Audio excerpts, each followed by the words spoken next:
C'est la deuxième des 21 rencontres que la SGP organise pour examiner le projet de la ligne rouge. Je vais passer la parole à Monsieur Jean-Pierre Spielbauer. Merci Monsieur le maire de nous accueillir ici ce soir. Merci à chacune, à chacun d'entre vous. C'est important que vous soyez là. C'est important que vous soyez là pour vous informer.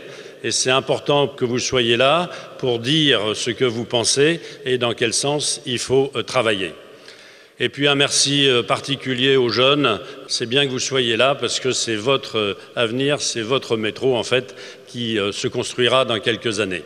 Je voudrais vous dire à quel point je suis heureux d'être à vos côtés et aux côtés de vos concitoyens et des habitants de cette commune. Combien d'emplois vont être créés par cette installation, pas pour sa construction, mais pour son exploitation? Quelles sont les perspectives pour le RER A? Quid des nuisances sonores sur Brie-sur-Marne avec la circulation du fret dans la ville? On voulait savoir si dans le budget, il y avait éventuellement... C'était prévu dans le budget. Voilà. Pourquoi ne double-t-on pas purement et simplement le tronçon central? Est-ce que tous les trains s'arrêteront bien à la gare de Brie?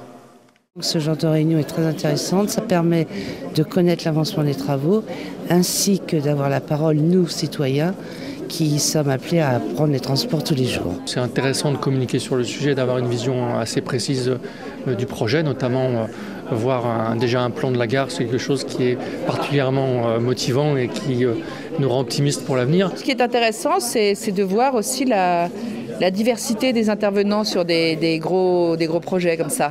On sent qu'il y a tout un réseau quand même, que c'est un projet complexe. Ce n'étaient pas des élus qui parlaient, mais des citoyens qui parlaient des problèmes quotidiens, y compris de la ligne A du RER. Et donc je trouve que c'est très intéressant et très instructif. Ça m'a vraiment intéressé. Je visualise maintenant vraiment comment ça va être dans les années à venir. Reste à savoir après dans le détail comment cela va se passer.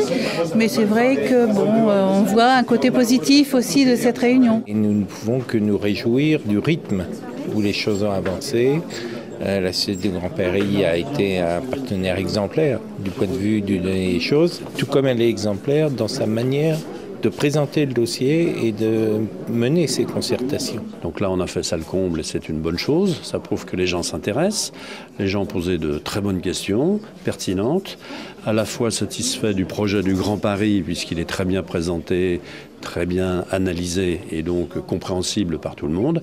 Et en même temps, les participants ont insisté sur la nécessité de s'occuper du quotidien et notamment du RER A qui présente des dysfonctionnements. Je crois que c'est un message qui a été très bien entendu.